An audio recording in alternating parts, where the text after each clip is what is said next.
নমস্কাৰ মই আপিল ৰহমানৰ স্বাগতম জনাইছো এই ইউটিউব চেনেললৈ সাজি পৰিম তোমালোকৰ ক্লাছ 6 ৰ সমাজ বিজ্ঞানৰ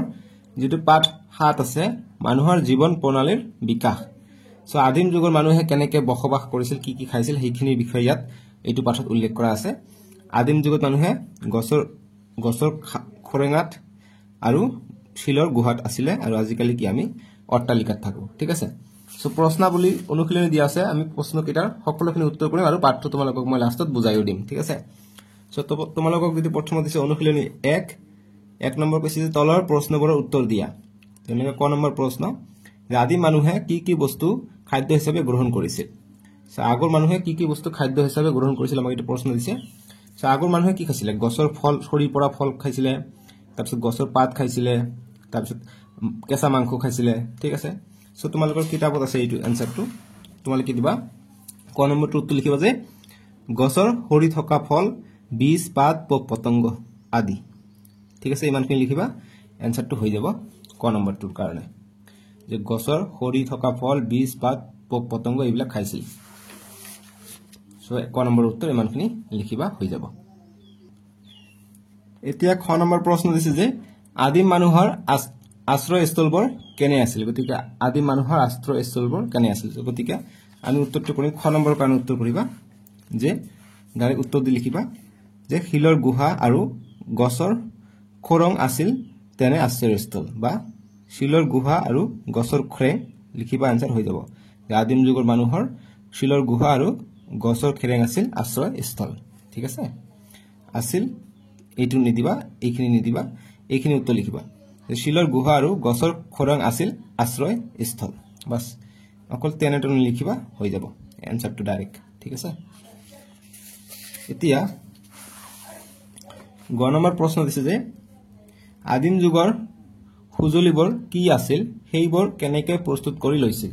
সো এইটো প্ৰশ্নৰ কাৰণে কিতাপত আছে যদি উত্তৰ কিন্তু ধুনিয়াকৈ বনাই দিব লাগিব এই কাৰণে মই বনাই দিছো তোমালোকে উত্তৰটো লিখিবা নদৰে দেখা মই ধুনিয়াকৈ দিছো উত্তৰটো গ নম্বৰ প্ৰশ্নটো মই লিখি লৈছো গ নম্বৰ প্ৰশ্ন দিছে যে আদিম যুগৰ সুজলিবোৰ কি আছিল সেইবোৰ কেনেকৈ প্ৰস্তুত কৰি লৈছিল সো নোটছ আকাৰে মই দিছো উত্তৰটো কৰিবা যে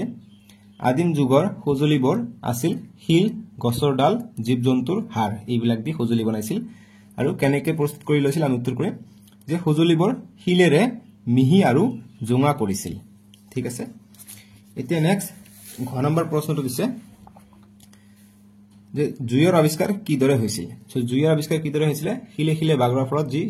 জুইৰ ফিৰিঙতি ওলাইছে হেতু দেখা পাইছিল আৰু হেবিলাক যেতে পাতত পৰিছিল পাতত জুই লাগিছিল তাৰ পৰা জুইৰ আৱিষ্কাৰ হৈছিল সো এইটো আনসাৰটো কিতাপত যদিও দিয়া আছে জুইৰ আৱিষ্কাৰ কেনেকৈ হৈছে কিন্তু এইটো লিখাৰ কাৰণে তোমালোকক বেলেগকৈ লাগিব অকন বনাই লিখিব লাগিব সো ঘ নম্বৰটোৰ কাৰণে মই উত্তৰ দিছো যেনেকুৱা প্ৰশ্নটো যে জুইৰ আৱিষ্কাৰ কিদৰে হৈছিল আমি উত্তৰ কৰিম যে আদিম মানুহে দেখিছিল যে বেছি বেগেৰে বাগৰি অহা শিল এটাই আন শিলৰ গাত ঘহনি খালে জুইৰ শিখা ওলাই আৰু এনেদৰে জুইৰ আৱিষ্কাৰ হৈছিল বাস ইমানখিনি লিখিবা হৈ যাব ঠিক আছে ধুনিয়াকৈ আনসাৰটো দিছো বুজি পাইছানে এতিয়া 2 নম্বৰ প্ৰশ্ন দিছে যে চমুটকা লিখা ক নম্বৰ প্ৰশ্ন যে আদিম মানুহৰ খাদ্যাভ্যাস সো গতিকে এইটো কিতাপত ভালকে দিয়া নাই উত্তৰটো সেই কাৰণে মই বনাই লিখাই দিব লাগে সেই কাৰণে মই লিখি আনিছো সো এইটো কাৰণে উত্তৰ কৰিবা যে আদিম মানুহ গছৰ সৰি থকা ফল বীজ পোক পতংগ খাইছিল ঠিক আছে এইখিনি উত্তৰ কৰিবা আৰু খ নম্বৰ যেটো প্ৰশ্ন দিছে যে আদিম মানুহৰ আশ্ৰয়স্থল চমুটকা লিখিম উত্তৰ কৰিম যে আদিম মানুহৰ আশ্ৰয়স্থল আছিল শিলৰ গুহা ঠিক আছে এইখিনি লিখিবা আনসাৰটো হৈ যাব এটা 3 নম্বৰ প্ৰশ্নটো দিছে যে জুইৰ আৱিষ্কাৰে আদিম মানুহৰ জীৱনলৈ কিদৰে পৰিৱৰ্তন আনিছিল বহলাই লিখা সো আমি উত্তৰ কৰিম 3 নম্বৰৰ কাৰণে যে জুইৰ আৱিষ্কাৰে আদিম মানুহৰ জীৱনলৈ বহুত পৰিৱৰ্তন আনিছিল যেনে আগত কেঁচা মাংস খাইছিল কিন্তু জুইৰ আৱিষ্কাৰৰ ফলত কেঁচা মাংস পুৰি খাই অধিক স্বাদ পাইছিল আৰু আগৰ দিনত জুইটো কি গৰমৰ কাৰণে বা ঠাণ্ডা লাগিলে গৰমৰ কাৰণে ইউজ কৰিছিল আৰু জীৱ-জন্তুৰ পৰা ৰক্ষা পাবলৈ জুই ব্যৱহাৰ কৰিছিল কিন্তু এইখিনি লিখিবা উত্তৰ হৈ যাব ঠিক আছে এটি স্বাদ ঠিক আছে স্বাদ এনেকুৱা স্বাদ নহয় এইটো নহয় ঠিক আছে স্বাদ এইটো স্বাদ বনাম এইটো আহে স্বাদ পাইছিল ঠিক আছে স্বাদ যে পুৰি খাই অধিক স্বাদ পাইছিল সোৱাদ বানামটো ভালকে লিখি দিওঁ সোৱাদ বানাম এনেকে দিবা এনেকে আকাৰ হ'ব দ হ'ব সোৱাদ অধিক সোৱাদ পাইছিল লিখিবা ঠিক আছে অনুশীলনী 1 আমি 3 নম্বৰ লৈকে উত্তৰখিনি কৰিলো এইফালে আমাক অনুশীলনী 2 দিয়া আছে পেজ নম্বৰ 59 অনুশীলনী 2 1 নম্বৰ দিছে যে তলৰ প্ৰশ্নবোৰৰ উত্তৰ দিয়া যেনেকৈ ক নম্বৰ প্ৰশ্ন যে মানুহে পোহা প্ৰথম জন্তুবিধ কি আছিল সো এইফালে তোমালোকে চাবা পেজটোৰ এইফালে দিয়া আছে কুকুৰ আছিল আনসাৰটো হ'ব কুকুৰ ইয়াত দিছে যে পণ্ডিতসকলে মতে মানুহে পোহ মনোৱা প্ৰথম জন্তুবিধ আছিল কুকুৰ সো উত্তৰত লিখিবা কুকুৰ আছিল প্ৰথম জন্তু ঠিক আছে জাপ বা জীৱ জন্তু যেটো আছিল জন্তুবিধ আছিল কুকুৰ বুলি লিখিবা উত্তৰ হৈ যাব এতিয়া খ নম্বৰ যে পশুপালৰ যুগ কেনেদৰে আৰম্ভ হৈছিল গতি পশুপালৰ যুগ কেনেকৈ আৰম্ভ হৈছিল পহু যে পালিব পাৰি কেনেকৈ আৰম্ভ হৈছিল এটো আমাক লিখিব লাগে ঠিক আছে সো তোমালোকে এতিয়া ইয়াত লিখিবা ইয়াৰ পৰা উত্তৰটো কৰিবা যে ইয়াৰ পৰা উত্তৰখিনি ষ্টাৰ্ট কৰিবা যে মানুহে যেনেকৈ বহু বছৰ নিৰীক্ষণ কৰি খেতি কৰা কামটো শিকিছিল ঠিক তেনেকৈ জীৱ জন্তুৰ পোহপাল কৰাটো বহু বছৰ ধৰি নিৰীক্ষণ কৰিয়ে শিকিছিল গতিকে যি খেতি কৰিছিল দেখিছিল খেতি কৰাটো কেনেকৈ শিকিছিল যে বীজ বিলাক মাটিত পৰি থাকিলে গজালি ওলাই তেনেকৈ নিৰীক্ষণ কৰি শিকিছিল তেনেকৈ নিৰীক্ষণ কৰিয়ে পোহপাল কৰাটো শিকিছিল ঠিক আছে গতিকে কেনেকৈ আৰম্ভ কৰিছিল গতিকে ইমানখিনি লিখিবা হৈ যাব আমাৰ খ নম্বৰটোৰ উত্তৰ ইয়াৰ পৰা আৰম্ভ কৰি ইয়াখিনি লিখিবা এতিয়া আমাক 2 নম্বৰ প্ৰশ্ন দিছে যে কৃষিৰ আৰম্ভণি আৰু বিকাশ কিদৰে হৈছিল গতিকে কৃষিৰ আৰম্ভণি আৰু বিকাশ কিদৰে হৈছিল তোমালোকে উত্তৰটো পাই যাব ইয়াৰ পৰা সো ইয়াৰ কাৰণে এই গোটেই পেৰাটো লিখিব লাগিব ইয়াৰ পৰা আৰম্ভ কৰি ইয়ালৈকে আমি উত্তৰটো কৰিব লাগিব যে মানুহে যাযাবৰী জীৱন কটাই থকা কালত পুৰুষসকলে শিকাৰ কৰিছিল আৰু মহিলাসকলে ফল-মূল শিপা ঘাঁহ আদি গোটাইছিল তেওঁলোকে বহুদিন ধৰি লক্ষ্য কৰিছিল যে ফল-মূলৰ গুটিবোৰ যত পেলাই দিয়া হয় তাতেই পুনৰ একেই গছ গজে আৰু ফলো ধৰে খাদ্য বিচাৰি এঠাইৰ পৰা আন ঠাইলৈ যাওঁতে তেওঁলোকে এই কথাবোৰলৈ লক্ষ্য কৰিছিল গুটিৰ পৰা গছ গজা কথাটো জনাৰ পিছত তেওঁলোকে নিজৰ প্ৰয়োজন পূৰ কৰিবলৈ গছৰ গুটি সিঁচিবলৈ লৈছিল আৰু এনেদৰে কৃষিৰ আৰম্ভণি আৰু বিকাশ হৈছিল বুলি লাষ্টত লিখিবা বা ইমানখিনি উত্তৰ কৰি দিবা হৈ যাব ঠিক আছে ইয়ালৈকে ৰাখি দিবা আনসাৰটো হৈ যাব বুজি পাইছা এতিয়া অনুশীলনী 3 দিয়া আছে পেজ নম্বৰ 61 61ত অনুশীলনী 3 1 নম্বৰ প্ৰশ্ন কৈছে যে তলৰ প্ৰশ্নবোৰৰ উত্তৰ দিয়া ক নম্বৰ প্ৰশ্ন যে আদিম মানুহে কেতিয়াৰ পৰা স্থায়ীভাৱে বসবাস কৰিবলৈ ললে ঠিক আদিম মানুহে কেতিয়াৰ পৰা স্থায়ীভাৱে বসবাস কৰিবলৈ লৈছিল আগত গছৰ খেৰেঙাত আছিল খৰঙত আছিল বা শিলৰ গুহাত আছিল কিন্তু কেতিয়া স্থায়ীভাৱে অৰ্থাৎ ঘৰ সাজি বসবাস কৰিবলৈ লৈছিল এটো আমাক প্ৰশ্ন সুধিছে বা কৰিছে তোমালোকে চেনেলটো সাবস্ক্ৰাইব কৰিবা আৰু ভিডিওটো লাইক কৰিবা বহুত কষ্টকে ভিডিওবোৰ বনাও তোমালোকক দেখাই দিম বিচাৰি ফুৰিব লাগে পঢ়িহে বিচাৰি মই ওলাও উত্তৰখিনি গতি তোমালোকৰ কাৰণে সুবিধা হৈ গৈছে তোমালোকে এতিয়া স্পেলিং ভুল নহয় আৰু তো স্থায়ীভাৱে বসবাস কৰিবলৈ ললে কেতিয়া লৈছে এটো আমি উত্তৰ কৰিম ক নম্বৰটোৰ কাৰণে তোমালোকে ইয়াৰ উত্তৰটো ইয়াত পাই যাবা এইটো চাবা পেজ নম্বৰ 59 তে আছে লিখিবা যে ইয়াৰ পৰা ষ্টাৰ্ট কৰিবা যে আদিম লোকসকলে জীৱ জন্তুৰ পৰা খেতি ৰক্ষা কৰিবলৈ ওচৰতে স্থায়ীভাৱে বাস কৰিবলৈ লৈছিল বাস ইমানখিনি লিখিবা হৈ যাব ঠিক আছে খেতি কৰিছিল খেতিটো জীৱ জন্তুৰ পৰা ৰক্ষা কৰিবলৈ খেতিৰ ওচৰতে বাস কৰিবলৈ লৈছিল স্থায়ীভাৱে এতিয়া খ নম্বৰ প্ৰশ্ন যে বৰ্তমান সময়তো খাদ্য সংগ্ৰহ আৰু শিকাৰ কৰি জীৱন নিৰ্বাহ কৰা জনগোষ্ঠী এটাৰ নাম লিখা সো বৰ্তমান সময় এটা আছে যত এতিয়া মানুহে আগৰ যুগৰ দৰে শিকাৰ কৰি জীৱন নিৰ্বাহ কৰে আৰু খাদ্য সংগ্ৰহ কৰে তো এইটো তোমালোকে চাব পাৰিবা যি তোমালোকৰ পেজ নম্বৰ 57 আছে 57 প্ৰথমতে আছে আমাৰ পাৰ্ট 2 প্ৰথমতে এটা জানোৱা বুলি দিছে ইয়াত চাবা যে আন্দামান নিকোবৰ দ্বীপপুঞ্জত জাৰোৱা নামৰ জনগোষ্ঠী এটা আছে যিসকলে এতিয়াও খাদ্য সংগ্ৰহ আৰু শিকাৰ কৰি জীৱন নিৰ্বাহ কৰি আছে গতিকে উত্তৰটো লিখিবা জাৰোৱা জনগোষ্ঠী বা জাৰোৱা ঠিক আছে বা উত্তৰটো লিখিবা জাৰোৱা নামৰ জনগোষ্ঠী ইমানখিনি লিখিবা হৈ যাব নহলে জাৰোৱা বুলি লিখিলে হ'ব বুজি পাইছা এতিয়া গ নম্বৰ প্ৰশ্ন যে গাঁৱৰ আৰম্ভণি কিদৰে হৈছিল গতিকে গাঁৱৰ আৰম্ভণি কিদৰে হৈছিল আমি উত্তৰটো কৰিম তোমালোকে এইফালে চাবা যে গাঁৱৰ আৰম্ভণি কেনেকৈ হৈছিল সো উত্তৰটোৰ কাৰণে ইয়াৰ পৰা ষ্টাৰ্ট কৰিবা লিখিব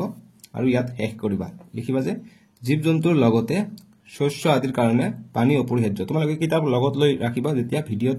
লিখাবোৰ বুজা নাযায় তোমালোকে কিতাপত চাই মিলাই ল'ব পাৰিবা ঠিক আছে সো জীৱ জন্তুৰ লগতে শস্য আদিৰ কাৰণে পানী অপৰিহাৰ্য তেতিয়া আজিৰ দৰে পানী কঢ়িওৱাৰ সুবিধাও নাছিল সেয়ে সকলোৱে পানীৰ ওচৰতে বসতি স্থাপন কৰিছিল এইদৰে নৈ নিজৰা আদিৰ সমীপতে গাঁওবোৰ গঢ়ি উঠিছিল ঠিক আছে এতিয়া নেক্সট প্ৰশ্ন দিছে যে মানুহে প্ৰথমে কেনে ধৰণৰ পাত্ৰ ব্যৱহাৰ কৰিছিল গতিকে বস্তু সংগ্ৰহ কৰি ৰখাৰ কাৰণে কেনে ধৰণৰ পাত্ৰ ব্যৱহাৰ কৰিছিল মাটিৰ পাত্ৰ উত্তৰটো কৰিম মাটিৰ পাত্ৰ উত্তৰ লিখিবা যে মাটিৰ পাত্ৰ ব্যৱহাৰ কৰিছিল ঠিক আছে এটো গণ খ নম্বৰৰ উত্তৰ এতিয়া উং নম্বৰ প্ৰশ্ন যে চকাৰ ব্যৱহাৰে আদিম মানুহৰ জীৱনত কেনে প্ৰভাৱ পেলাইছে গতিকে চকাৰ ব্যৱহাৰে আদিম যুগৰ মানুহক কেনে প্ৰভাৱ পেলাইছে আমি উত্তৰ কৰিম যে চকা ব্যৱহাৰ কৰি কি হৈছে আগত চকা নাছিলে বহুত দিগদাৰ আছিল বস্তু কঢ়িয়াই লৈ যোৱাত কিন্তু চকাটো গোলাকাৰকে বনাইছিল আদিম যুগৰ মানুহে গতিকে চকা বনাৰ পিছত জুইটো আছিল প্ৰথম আৱিষ্কাৰ আৰু চকা দ্বিতীয় আৱিষ্কাৰ ঠিক আছে মানে উল্লেখযোগ্য গতি চকাৰ আৱিষ্কাৰ কেনেদৰে প্ৰভাৱ পেলাইছে যাতায়াতত প্ৰভাৱ পেলাইছে পৰিবহণ ব্যৱস্থাত বস্তু কঢ়িয়াই নিয়াত সুবিধা কৰিছে সো এইটো কাৰণে তোমালোকে উত্তৰ চাব পাৰিবা ইয়াতে আছে এইখিনি পৰা লিখিবা চকাৰ আৱিষ্কাৰৰ পাছৰে পৰা এইটো উং নম্বৰৰ উত্তৰ চকাৰ আৱিষ্কাৰৰ পাছৰে পৰা মানুহে বস্তুৰ আদান প্ৰদান আৰু পাছলৈ যাতায়াতৰ বাবে চকাৰ ব্যৱহাৰ কৰিবলৈ শিকে ফলত বস্তু বাহিনীৰ আদান প্ৰদানৰ ক্ষেত্ৰত মানুহৰ কষ্ট লাঘৱ হোৱাৰ লগতে সময়ও ৰাহি হ'বলৈ ধৰে সো আমি ধৰিলা তোমালোকৰ স্কুল তোমালোকৰ ঘৰৰ পৰা 1 কিলোমিটাৰ আমি যদি খোজকাঢ়ি যাওঁ আমাৰ সময় বেছি লাগিব আৰু যদি আমি সাইকেল লৈ যাওঁ আমাৰ সময়ৰ ৰাহি হ'ব সাইকেলত কি ব্যৱহাৰ হৈ আছে চকা ব্যৱহাৰ হৈ আছে ঠিক আছে এতিয়া এখিনি কইলো এতিয়া আমাক অনুশীলনী 4টো দিয়া আছে যে তলৰ প্ৰশ্নবোৰৰ উত্তৰ দিয়া সো গতিকে এনেকৈ অনুশীলনীবোৰ ভাগ কৰি দিয়াটো বহুত সুবিধা হৈছে নহয় জানো কিমান ধুনীয়াকৈ আমি এনসাৰখিনি বিচাৰি পাইছো কৈছে তলৰ প্ৰশ্নবোৰৰ উত্তৰ দিয়া অনুশীলনী 4 কৈছে যে আদিম লোকৰ মাজত বিনিময়ৰ আৰম্ভণি কেনেদৰে হৈছে গতিকে বিনিময় অৰ্থাৎ মোক ধৰা আজি মই খেতি কৰো মোক বছৰি 10 মন বা 300 কেজি মোক চাউল লাগে কিন্তু মোৰ উৎপাদন হৈ আছে 500 কেজি গতিকে 200 কেজি ৰাহি হৈছে কিন্তু মোক এই ৰাহিৰ হোৱা ধানৰ খলনি মোক আকৌ সৰিহৰ তেল লাগে আকৌ শাক সবজি লাগে মাছ লাগে গতিকে হেবিলাক কিনিব লাগিব নহয় গতিকে আন এজনৰ কি আছে পুখুৰী আছে কিন্তু ইয়াৰ কি নাই ধান নাই বা চাউল নাই গতিকে মই কি কৰিম তাক চাউল দি তেওঁ মোক মাছ দিব বা তেওঁ সৰিহৰ তেল থাকিলে সৰিহৰ তেল দিব গতিকে এইটোকে বিনিময় বুলি কয় আৰু আগৰ যুগত এইটোকে বিনিময় প্ৰথা বুলি কৈছিল ঠিক আছে সো গতি আদিম যুগৰ লোক মাজত বিনিময় কেনেকৈ আৰম্ভ হৈছিল এটো সুধিছে কেনেকৈ আৰম্ভ হৈছিল সো আমি উত্তৰটো এনেদৰে কৰিম 1 নম্বৰৰ কাৰণে ইয়াৰ পৰা লিখিবা যে দিন যোৱাৰ লগে লগে মানুহে তেওঁলোকৰ প্ৰয়োজনতকৈ অধিক শস্য উৎপাদন কৰিবলৈ ধৰে বহু লোক খেতিৰ উপৰি বিভিন্ন পাত্ৰ তৈয়াৰ কৰা পশুপালন কৰা আদি কামত নিয়োজিত হয় লাহে লাহে গাঁৱৰ মানুহৰ মাজত বিভিন্ন সামগ্ৰীৰ আদান প্ৰদান অহা যোৱা চলিবলৈ ধৰে বাস ইমানখিনি লিখিবা হৈ যাব গতি যেতিয়া বেছি বস্তু প্ৰয়োজনতকৈ অধিক শস্য উৎপাদন হৈছিল তেতিয়াহে বিনিময় প্ৰথাটো বা বিনিময় ষ্টাৰ্ট হৈছে গতিকে ইয়াৰ পৰা ষ্টাৰ্ট কৰি গোটেইখিনি লিখিবা উত্তৰটো হৈ যাব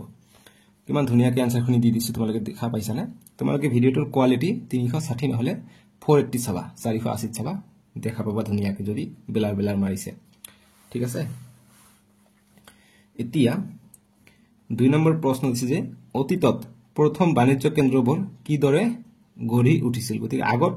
বাণিজ্য কেন্দ্ৰ অৰ্থাৎ ব্যৱসায় স্থান যেনেকৈ হাট বজাৰ এইবিলাক হৈছে ব্যৱসায় স্থল গতিকে কেনেকৈ আগৰ দিনত গঢ়ি উঠিছিল সো আমি উত্তৰটো ইয়াতে পাই যাম 2 নম্বৰৰ কাৰণে ইয়াৰ পৰা ষ্টাৰ্ট কৰিবা উত্তৰ লিখা যে সামগ্ৰী বিনিময়ৰ কাৰণে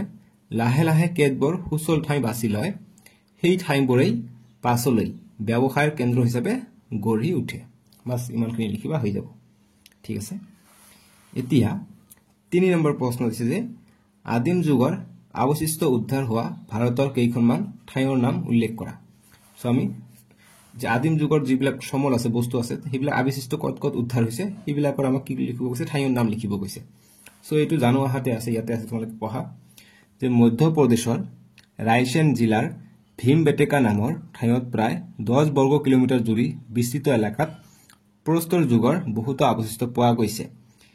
উত্তৰটো কত লিখিবা এতিয়া কোৱা নাই জাস্ট পঢ়ি আছে তোমালোকক বুজোৱাৰ কাৰণে যে এই ঠাইখিনিক ইউনেস্কো বিশ্ব ঐতিহ্য ক্ষেত্ৰ হিচাপে ঘোষণা কৰিছে আদিম যুগৰ অৱশিষ্ট উদ্ধাৰ হোৱা ভাৰতবৰ্ষৰ আন কেইখনমান উল্লেখযোগ্য স্থান হল বেলান উপত্যকা উত্তৰ প্ৰদেশত আছে মিৰ্জাপুৰ এইটো উত্তৰ প্ৰদেশত আছে বাগৰ ৰাজস্থানত আছে আৰু বুৰজোহম কাশ্মীৰত আছে আমাৰ অসমতো আছে কিন্তু অসমৰ কথা উল্লেখ নাই গতিকে এইটো নিলিখিম আমাৰ কানাই বৰশী শিলালিপি আছে যি আমাৰ গুৱাহাটীৰ ওচৰত উত্তৰ গুৱাহাটীত আছে ঠিক আছে উত্তৰ গুৱাহাটীৰ ওচৰত আছে কানাই বৰশী সেইটো কথা উল্লেখ নাই গতিকে সেইটো নিলিখিম আমাক যেটো প্ৰশ্ন কৈছে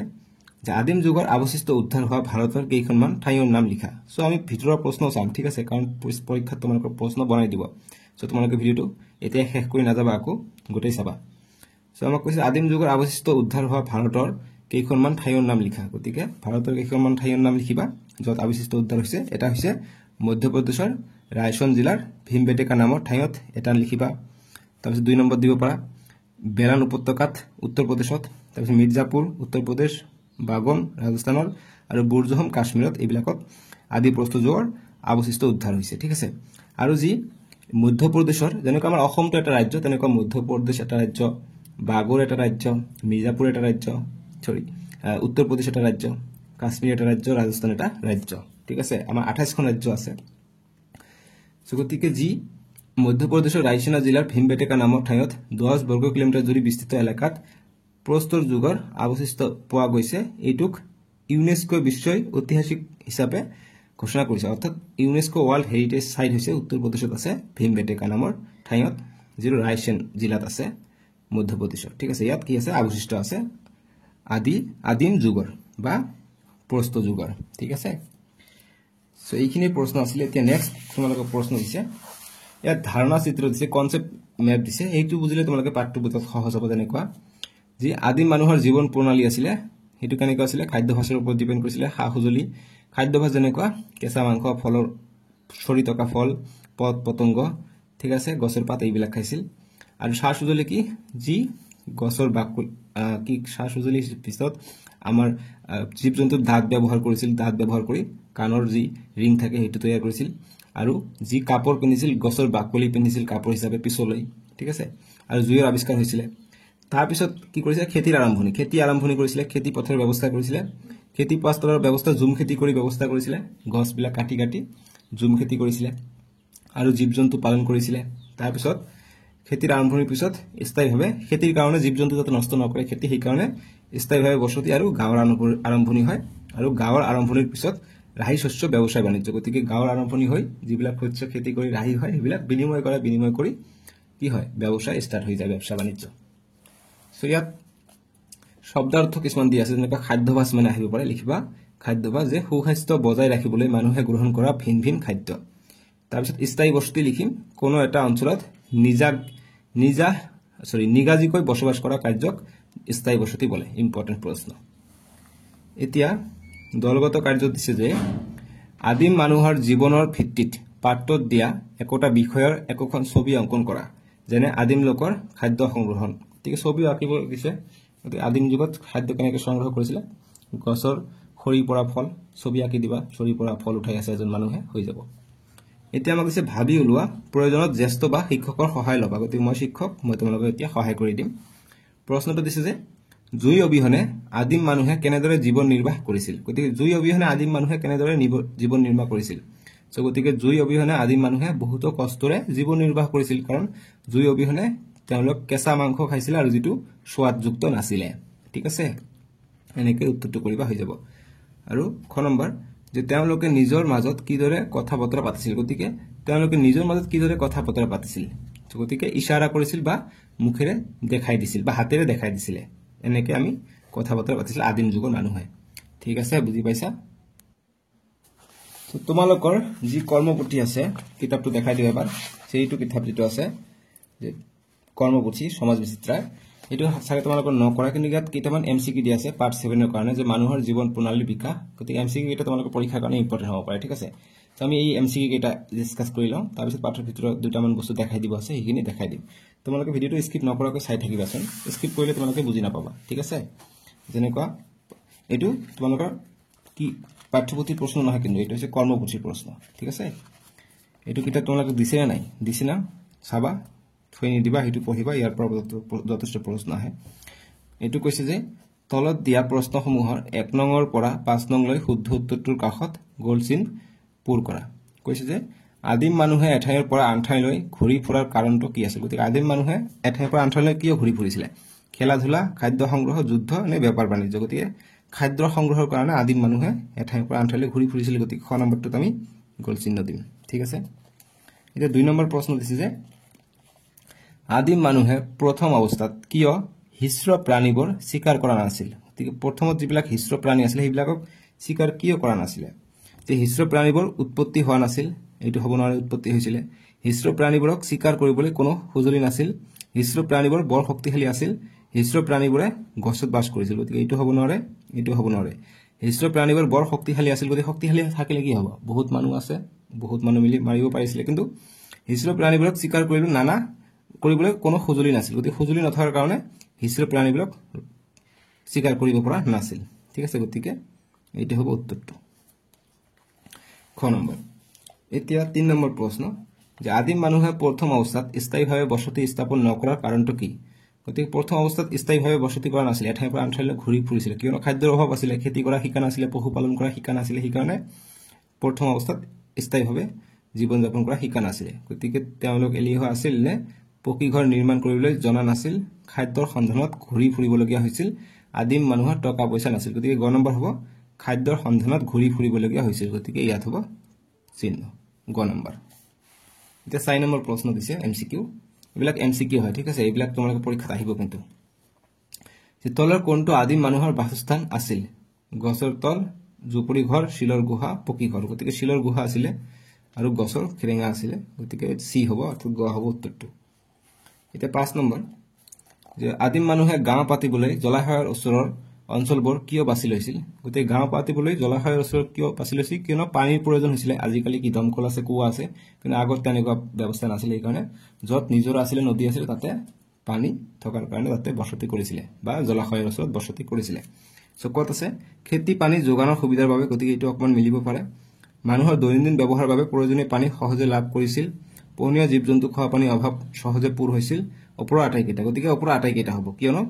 খেতি পানী যোগান ধৰাৰ কাৰণে সুবিধাৰ কাৰণে জলাশয়ৰ ওচৰত বাস কৰিছিলে। তাৰপিছত মানুহৰ দৈনন্দিন ব্যৱহাৰৰ বাবে প্ৰয়োজনীয় পানী সহজে লাভ কৰিবৰ বাবে জলাশয়ৰ অৰ্থাৎ পানীৰ ওচৰত বাস কৰিছিলে, আৰু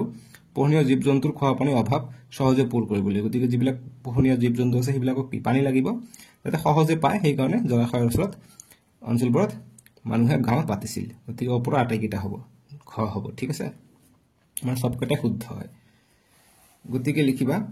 এতিয়া 6 নম্বৰ প্ৰশ্ন হৈছে যে জুইৰ আৱিষ্কাৰে আদিম মানুহক কিদৰে সহায় কৰিছিলে? গতিকে জুইৰ আৱিষ্কাৰে মানুহক কিদৰে সহায় কৰিছিলে? যে কেঁচা মাংস খাইছিলে, এতিয়া পকা মাংস খাইছে, জাৰৰ পৰা বচাইছে, ঠিক আছে, বা ঠাণ্ডাৰ পৰা বচাইছে বুলি লিখিবা, ঠাণ্ডাৰ পৰা ৰক্ষা কৰিছে, এনেকৈ লিখিবা। মই মুখেৰে কৈ আছোঁ, তোমালোকে লিখিব ট্ৰাই কৰিবা। তাৰপিছত জীৱ জন্তুৰ পৰা ৰক্ষা কৰিছে, জীৱ জন্তু পৰা ৰক্ষা কৰিছে জুইৰ আৱিষ্কাৰে, ঠিক আছে। এতিয়া 7 নম্বৰ প্ৰশ্ন দিছে যে তলত দিয়া সঁজুলিসমূহ সময়ানুক্ৰমে সজোৱা। গতিকে কোনটো আগত আহিছিলে আৰু কোনটো পিছত আহিছিলে? চ' প্ৰাচীন কালৰ পৰা আধুনিকলৈকে। চ' এইটো ড্ৰিল মেচিন হয়, গতিকে এইটো আজিকালিৰ যুগত আহিছে, গতিকে এইটো ঘ নম্বৰটো অভিয়াছলি লাষ্টত আহিব। গতিকে তাৰ আগত কি আছিলে? এইটো মেপ, তাৰ আগত এইটো হ'ব লাগে, নহ'লে এইটো কি ঢেঁকী নহয়, ঢেঁকীৰ নিচিনা দেখা পাওঁ, এইটো হৈছে তৰোৱাল যুদ্ধ পিছলৈ হৈছে, গতিকে এইটো হ'ব, এইটো খ নম্বৰটো আগত আহিব, যে এইটো আগত আহিছিলে, তাৰপিছত তৰোৱাল আহিছিলে, যুদ্ধ হৈছিলে, গতিকে গ আহিব, তাৰপিছত মেপ আৰু কম্পাছ দিয়া আছে, গতিকে এইটো হ'ব ক নম্বৰটো আহিব ইয়াত, আৰু ইয়াত হ'ব ঘ। এতিয়া কৈছে যে আদিম মানুহে ঘৰ সাজিবলৈ কোনবোৰ সামগ্ৰী ব্যৱহাৰ কৰিছিল? কাঠৰ বাকচত লিখা। গতিকে কাঠৰ বাকচত লিখিবা কোনবোৰ সঁজুলি ব্যৱহাৰ কৰিছিল, যেনেকুৱা গছৰ পাত ব্যৱহাৰ কৰিছিলে, তাৰপিছত জন্তুৰ ছাল ব্যৱহাৰ কৰা নাই, জন্তুৰ ছাল পিন্ধাৰ কাপোৰৰ কাৰণে ব্যৱহাৰ কৰিছিলে গছৰ পাত ব্যৱহাৰ কৰিছিলে পুৰা এটা সিমেন্ট এইবিলাক ব্যৱহাৰ কৰা নাই ঠিক আছে গতি জন্তুৰ ছাল দিব পাৰা অকমান এটো দিবা জন্তুৰ ছাল বা খেৰ এইবিলাক দিব পাৰা খেৰ শস্য কৰা নাছিলে খেৰ নাছিলে ওপৰত তিনিটা দিবা হৈ যাব ওপৰত তিনিটা গছৰ পাত বা আৰু জন্তুৰ ছাল দিবা হৈ যাব এতিয়া কৈছে ক অংশৰ লগত খ অংশ মিলোৱা যেনেকৈ জুই জুই কি হ'ব শীতকালত উত্তাপ দিয়াত সহায় হৈছিল গতিকে জুই তাৰপিছত গুহাটো কি হ'ব যে আদিম মানুহৰ বাসস্থান তাৰপিছত শিল কি হ'ব যে বিভিন্ন সঁজুলি তৈয়াৰ কৰা হৈছিল গতিকে শিলৰ সহায়ত বিভিন্ন সঁজুলি তৈয়াৰ কৰা হৈছিল তাৰপিছত কুকুৰ হ'ব মানুহে ঘৰচীয়া কৰা প্ৰথম জন্তু গতিকে প্ৰথম কুকুৰক ঘৰচীয়া অৰ্থাৎ পোহনীয়া কৰিছিলে আৰু জাৰুৱাবিলাক কি আছিল আনন্দমান নিকোবৰ দ্বীপপুঞ্জত বসবাস কৰা এটা জনগোষ্ঠী গতিকে এইটো হ'ব ইয়াৰ লগত আৰু চকাটো হ'ব মাটিৰ পাত্ৰ তৈয়াৰ কৰাত সহায় হৈছিল চকাটো কেনেকৈ মাটিৰ পাত্ৰ তৈয়াৰ কৰাত সহায় হৈছিল মাটিৰ পাত্ৰ উপায় নাই বেলেগ অপচন দিয়া নাই গতিকে এইটোৱে ইয়াত দিব ঠিক আছে চকাৰ সহায়ত মাটিৰ পাত্ৰ তৈয়াৰ কৰিছিলে গোল গোলকৈ যে ঘূৰে সেইটো ঠিক আছে কাৰণ এনেকুৱা থাকে নহয় চকা মাটিৰ পাত্ৰত ব্যৱহাৰ কৰাৰ কাৰণে এনেকুৱা থাকিব গোল গোলকৈ ঘূৰে ৰাউণ্ড এতিয়া প্ৰশ্ন দি আছে ইয়াত 10 নম্বৰ বহুত প্ৰশ্ন দি আছে নেক্সট ভিডিঅ'ত আমি পাঠ 8টো কৰিম ভাৰতীয় সভ্যতাৰ আৰম্ভণি পাঠ্যপুথি আৰু কৰ্মপুথি দুটা কৰিব চেষ্টা কৰিম ডেসক্ৰিপশন দিয়া আছে ঠিক আছে তোমালোকে পাঠ 8টো চাই লবা তো বহুত প্ৰশ্ন দিছে বাপৰে 10 নম্বৰ প্ৰশ্নটো দিছে এই তলত দিয়া প্ৰশ্নবোৰৰ উত্তৰ শব্দ তালিকাখনৰ পৰা বিচাৰিবলৈ লিখা যেনেকুৱা আদিম মানুহে আহাৰ সিচাবলৈ কি ব্যৱহাৰ কৰিছিল গতিকে আহাৰ সিচাবলৈ জুই ব্যৱহাৰ কৰিছিল গতিকে জুই এটো আমাক দিয়া আছে তাৰ পিছত খ নম্বৰ যে আদিম মানুহে শিকাৰ কৰিবলৈ কি ব্যৱহাৰ কৰিছিল গতিকে আদিম মানুহে শিকাৰ কৰিবলৈ শিল ব্যৱহাৰ কৰিছিল শিল কত আছে এতিয়া এটো বিচাৰা হৈছে টান শিল বা জোঙা অস্ত্ৰ এতিয়া শিল কত বিচাৰি পাওঁ এটো ককচোন শিল ইয়াত তোমালোকে বিচাৰিবা শিল বা তেনেকুৱা ধৰণৰ বস্তু থাকিলে ভাল হ'ব গতিকে শিল বুলি লিখিবা শিল ব্যৱহাৰ কৰিছিল বা সজলি ঠিক আছে সজলি আছে নাই সচন্দ্ৰ বন্ধু সচন আছে নাই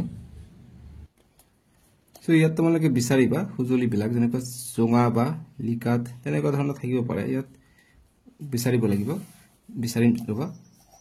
গুৱা নম্বৰ যে আদিম মানুহে বসবাস কৰিবলৈ গুহাৰ উপৰি আন কি ঠাই বাছি লৈছিল গতিকে গুহাৰ উপৰি গছৰ খেৰমত আছিল এইটো চোৱা যে খৰং হ'ব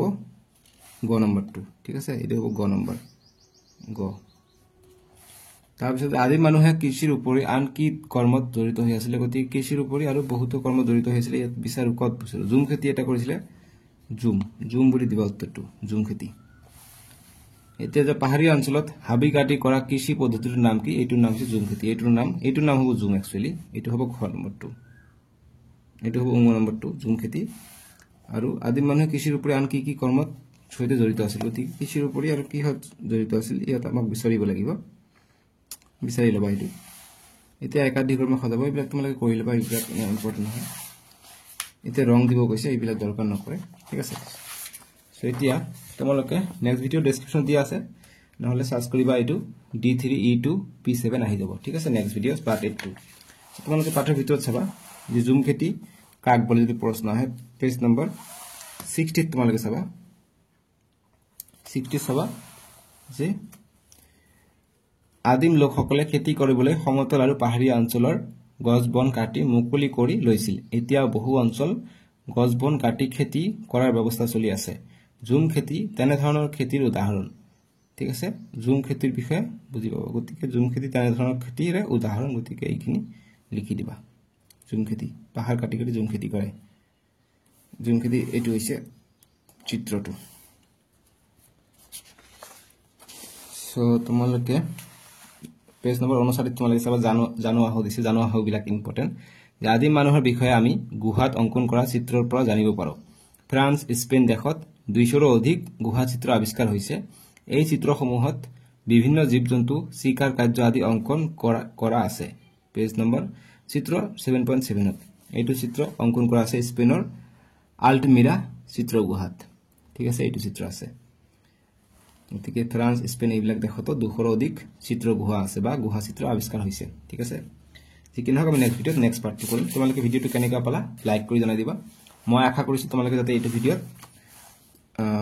40k লাইক কৰি দিয়া 40000 যাতে লাইক কৰি দিয়া তেতিয়া মই গম পাম ভিডিওটো ভাল হৈছে ঠিক আছে সো আজিলৈকে আহো bye bye take care next video ডেসক্ৰিপশনত দিয়া আছে